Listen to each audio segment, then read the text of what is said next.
To be entirely honest, car games have never really done it for me. Now, that may come from my lack of interest in real-life cars, but driving in games always feels like the kind of thing that I don't want to do if I don't have to. Obviously, I drive in large open-world games, but it only ever serves as a way of getting from point A to point B. So it was surprising to me when I got into my first online match of Destruction AllStars and I discovered that the driving was actually quite enjoyable. Destruction AllStars is a simple game about driving cars into each other for the maximum amount of mayhem and points. That's not me being reductive or saying that it's easy, but just that the concept of the game is simple to understand.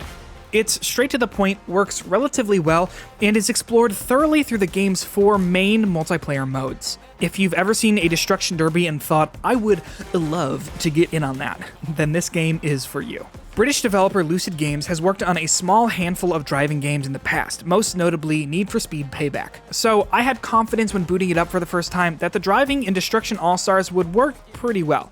On that front, it delivers.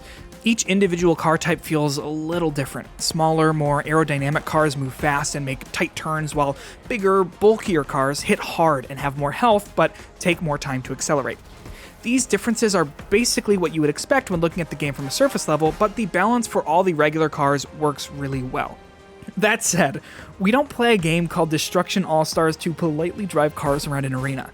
No, we smash them into each other in hopes of blowing them up, or we ram into our opponents so they go flying into walls. It's the destruction that you're here for, so let's talk mayhem. The loop of slamming into another car as it speeds by you is extremely satisfying when done correctly.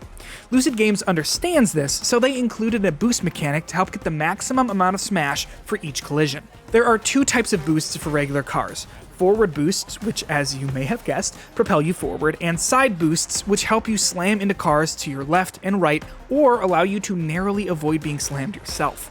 Lining things up perfectly to have a major crash feels great, but 9 times out of 10, you're going to miss entirely, or simply give a little love tap to the car you were planning on wrecking.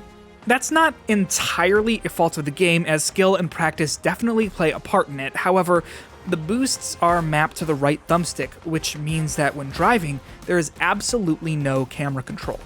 Now, I'm all for changing up the controls to match the need of the game, but it makes things hard to see.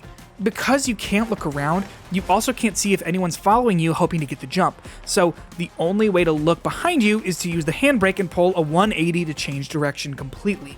This is an odd oversight in design for a game about being conscious of your position relative to everything else on the map, and the game is honestly worse for it.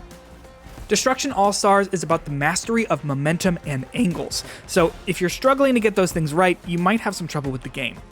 The entire thing clicked for me about 2 hours into my playtime after a particularly satisfying collision. Setting up the angles and getting the momentum right weren't things I was thinking about until then, but once it clicked, I was hooked. Each game was about chasing the high given from those big car wrecks, so each time things didn't hit as hard as I wanted, I was motivated to look for another unsuspecting driver. What's unfortunate for the game is that outside of the driving and crashes, it's just not as enjoyable as I had hoped. At the beginning of each match, you choose a character to play from a diverse cast of drivers. They each have their own movement abilities and special cars. After getting in a crash that totals your car, you're ejected from your vehicle and have to run around the map in search of a new one while avoiding incoming traffic. At that point, Destruction AllStars turns into a much more intense game of Frogger that's not particularly very good. I found any time I was on foot to be frustrating, as getting hit by a car throws you in a random direction and staggers your movement momentarily. There is a dodge button that's prompted before you're hit, but I never felt like I had enough time to press it before a car came and hit me.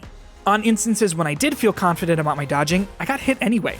To keep out of reach of the cars, there are platforms to jump on and walls to parkour across. However, it all feels a little too flighty and imprecise.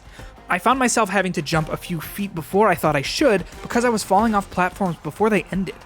Each character has a movement ability that can be activated to make them faster and enable a double jump, and that was a relief to me because it meant that I wouldn't have to engage in this sketchy platforming, which is not a ringing endorsement of the on-foot gameplay. Once their meter is full, the characters can call down their own unique car.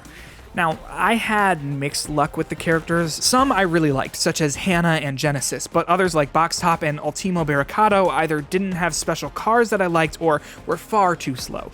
There's enough variety in the 16 playable characters, however, that you're bound to click with one of them. Destruction All-Stars is another game to add to the ever-growing live service pile. Cosmetics are locked behind in-game currency, which can be bought with microtransactions. There are rotating weekly challenges that are promised to be coming soon. Stop me if you've heard all this before. There's nothing wrong with being a live service game, but Destruction All-Stars doesn't innovate on the formula. If you were looking for something new from live service games, all it has to offer are cool car wrecks. For a game only available on the PlayStation 5, the online aspects of Destruction All-Stars feel stuck in last gen. Matchmaking took a surprising amount of time, sometimes upwards of 90 seconds, and the server issues I had at high traffic times at night sucked a lot of the fun out of the game. Nothing kills the pace of a high-octane driving game quite like sitting in a lobby waiting for the next match to load. Speaking of sitting in the lobby, Destruction All-Stars makes use of the DualSense controller's microphone feature to allow players to talk to one another throughout the match in a classic online multiplayer fashion. This means that now you don't need a headset to talk to people in the lobby. The giant, glaring problem is that there's no way to mute the chat in-game. It only took 2 matches for me to hear the first racial slur, at which point I took a break to figure out how to turn the chat features off on my own, which I had to do manually at the start of every single match. Overall, if Destruction All-Stars was entirely focused on the driving and crashing aspects, this review would be a hands-down recommendation. I just wish it didn't come to a complete stop as often as it does when you lose control of the car. It does interesting thing with the DualSense's adaptive triggers and has a satisfying loop, but it all comes to a screeching halt in other areas. Lucid Games has promised at least a year of new content for the game following its release, so hopefully things will be fixed over time. Waiting for a fix, however, isn't how I like to enjoy video games. Luckily, Destruction All-Stars is one of the free PS Plus games for February, so with an online subscription and a PS5, I would recommend downloading it to give it a spin.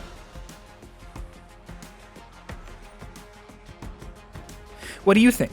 Do you like Destruction All-Stars? Let us know in the comments below, and remember to like this video and subscribe to DualShockers for all things Destruction All-Stars.